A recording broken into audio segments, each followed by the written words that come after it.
Thank you, Sally. I want to echo what the Deputy Attorney General said just now. Our hearts are broken and ache for the people who were lost in Orlando, those wounded, and their families. We are so sorry for your loss and your suffering. I also want to say a word of thanks and express admiration for the work of local law enforcement in Orlando. They showed professionalism and extraordinary bravery that saved lives. We are very lucky that such good people choose lives of service in law enforcement. And last, I want to say a word of thanks to the people who rendered care that saved lives at the scene: the docs, the EMTs, the nurses, the victim specialists, and the ordinary citizens who stopped to help family and friends. You showed us the best part of humanity in the midst of terrible loss. As you know, this is a federal terrorism investigation led by the FBI with the assistance, as we always do, of our state, local, and federal partners. The reason for that is there are strong indications of radicalization by this killer and of potential inspiration by foreign terrorist organizations. We are spending a tremendous amount of time, as you would imagine, trying to understand every moment of this killer's path to that terrible night in Orlando, to understand his motives and to understand the details of his life. You will notice that I'm not using the killer's name, and I will try not to do that. Part of what motivates sick people to do this kind of thing is some twisted notion of fame or glory, and I don't want to be part of that for the sake of the victims and their families, and so that other twisted minds don't think that this is a path to fame and recognition. So what I want to do is give you a sense of what we know so far, and then tell you as much as I can about our past contact with the killer. We are going through the killer's life, as I said, especially his electronics, to understand as much as we can about his path and whether there was anyone else involved, either in directing him or in assisting him. So far, we see no indication that this was a plot directed from outside the United States, and we see no indication that he was part of any kind of network. It is also not entirely clear at this point just what terrorist group he aspired to support, although he made clear his affinity at the time of the attack for ISIL and generally leading up to the attack for radical Islamist groups. He made 911 calls from the club during the attack at about 2:30 in the morning, Sunday morning. And there were 3 different calls. He called and he hung up. He called again and spoke briefly with the dispatcher, and then he hung up. And then the dispatcher called him back again, and they spoke briefly. So there were 3 total calls.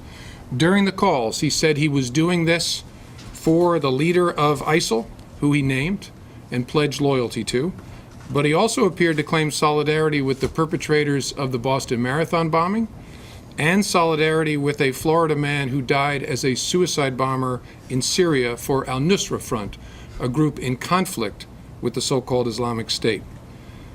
The bombers at the Boston Marathon and the suicide bomber from Florida were not inspired by ISIL, which adds a little bit to the confusion about his motives. And of course, we're working to understand what role anti-gay bigotry may have played in motivating this attack, an attack that occurred during the very month when we recognize and celebrate our LGBT brothers and sisters. Again, it's early. We're working hard to understand the killer and his motives and his sources of inspiration. But we are highly confident that this killer was radicalized, and at least in some part through the internet. So that's what we've been doing. Now let me tell you what I can about the FBI's prior contact with the killer. We first became aware of him in May of 2013. He was working as a contract security guard at a local courthouse, and he made some statements that were inflammatory and contradictory that concerned his coworkers about terrorism. First, he claimed family connections to al-Qaeda. He also said that he was a member of Hezbollah, which is a Shia terrorist organization that is a bitter enemy of the so-called Islamic State, ISIL. He said he hoped that law enforcement would raid his apartment and assault his wife and child so that he could martyr himself. When this was reported to us, the FBI's Miami office opened a preliminary investigation.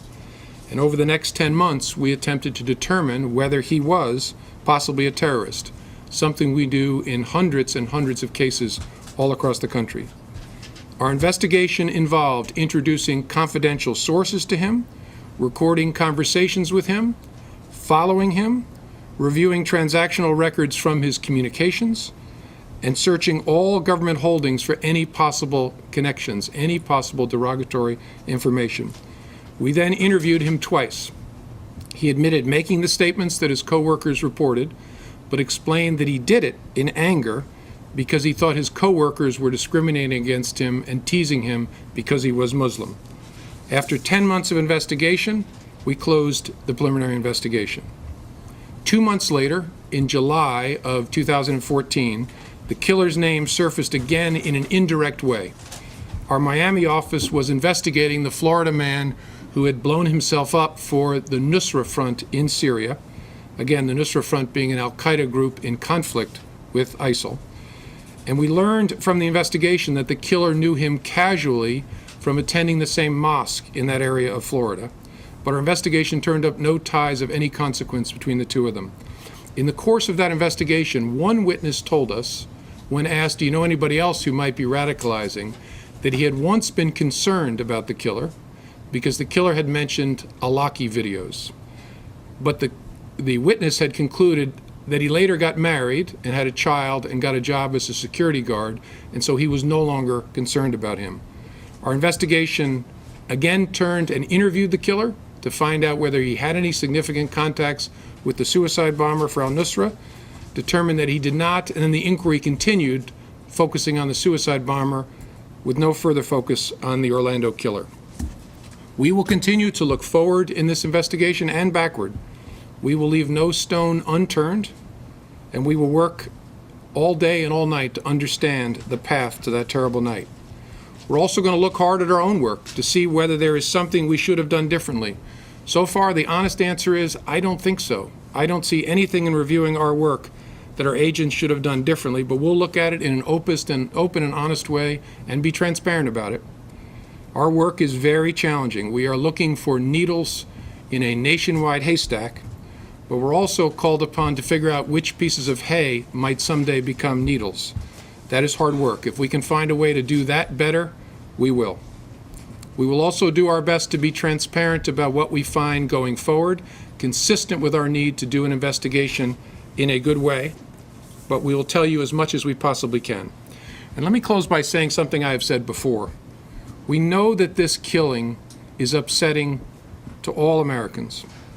We hope that our fellow Americans will not let fear become disabling, because that is what these savages want.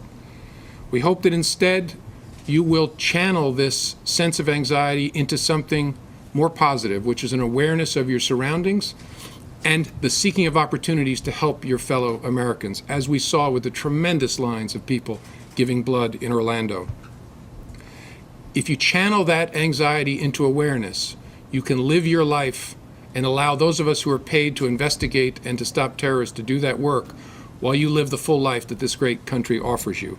If you see something, tell us so we can look at it. In every single one of our cases, as we look back, somebody always sees something that they should have told us and they didn't. So our request to you is, please don't let them make you work into a state of anxiety that is disabling. Find ways to channel that into a healthy awareness of your surroundings and live your lives. And we will keep you posted on what we learn from doing our work. Thank you very much.